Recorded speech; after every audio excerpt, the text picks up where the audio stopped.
A woman wants to open a bakery. She does not own the ovens yet. She does not own the building. She does not have flour moving through the door or customers waiting outside. What she has is a believable future. If a banker accepts that future, the bakery can begin before it exists. The banker lends. The contractor builds. The account balance changes. Nothing edible has been made yet, but people start treating tomorrow's bread as something that can pay for today's bricks. That is the mechanism at the center of modern capitalism. Credit turns a possible future into present power. It does not work because everyone has suddenly become generous. It works because enough people believe that the future will be larger than the present, and that the person borrowing today will be able to repay tomorrow. The trust is not only personal. It sits inside contracts and courts. It sits inside banks, insurance, and accounting. It sits inside property law and political stability. Without those institutions, a loan is just a hope with a date on it. With them, a loan can become a bakery, a ship, or a factory. It can become a railway, a laboratory, or an empire. Credit was not invented in the modern age. Farmers borrowed seed. Kings borrowed for war. Merchants borrowed against cargo. Temples and courts recorded debts long before anyone used a modern bank card. The older limit was not imagination. It was expectation.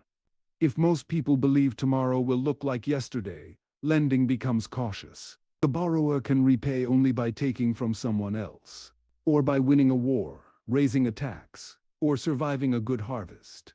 In that world, wealth often looks morally suspicious.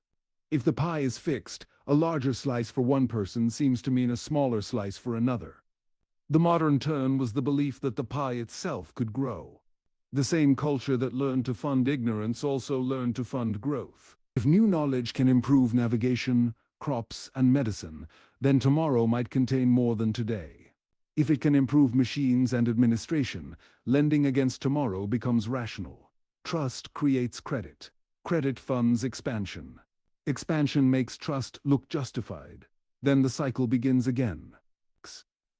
This is why capitalism is not just the existence of money.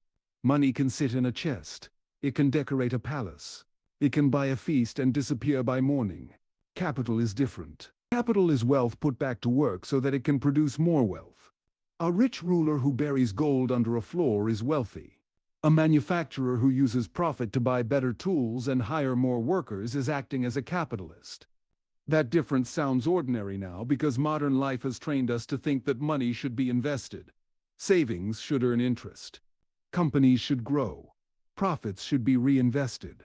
Governments should protect confidence. A pension fund should own pieces of the future. But this is a historical habit, not a law of nature. Adam Smith gave the habit one of its most influential arguments.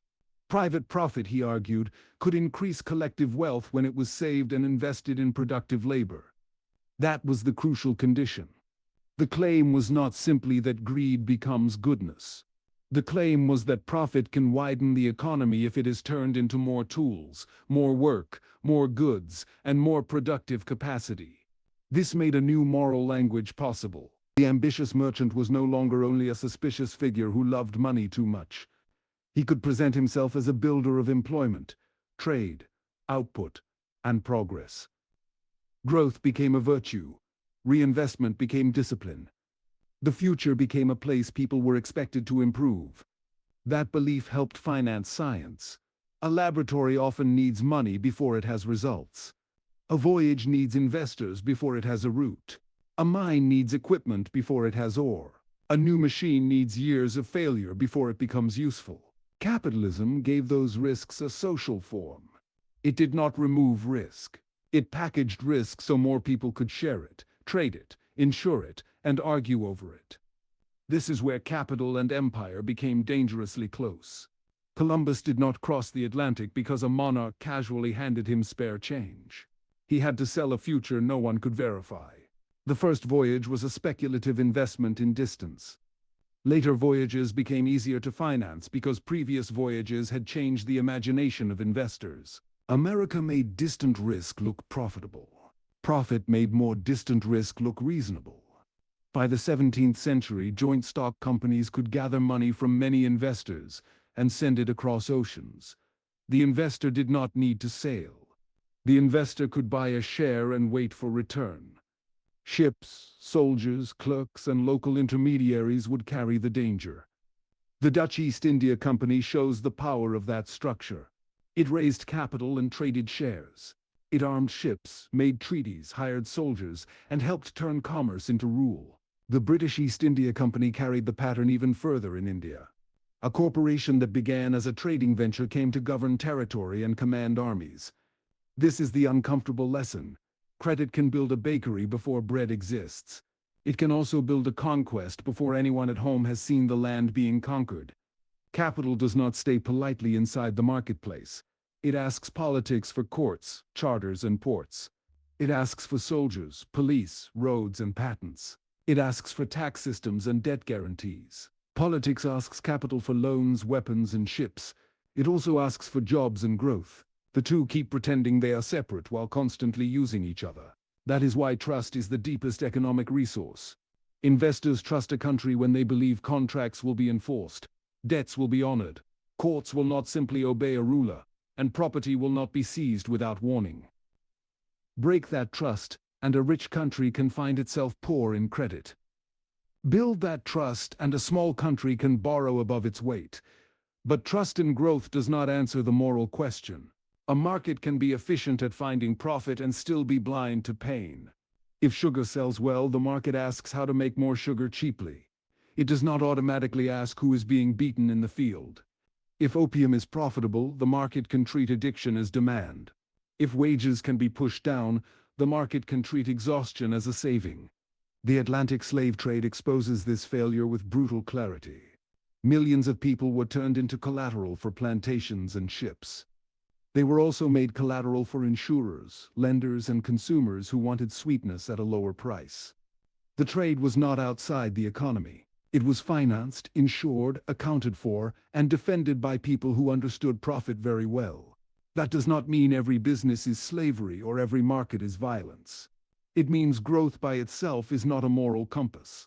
If the only sacred number is expansion, almost anything that increases output can be made to look practical. This is the caveat. Capitalism always tries to outrun. The future can be borrowed against, but someone carries the risk. Sometimes it is the borrower who fails. Sometimes it is the worker whose body is used up. Sometimes it is the colonized society that loses land and law. Sometimes it is the atmosphere, the soil, the forest, or the child who inherits the bill. Modern people live inside this promise every day. A mortgage says future income can buy a home now.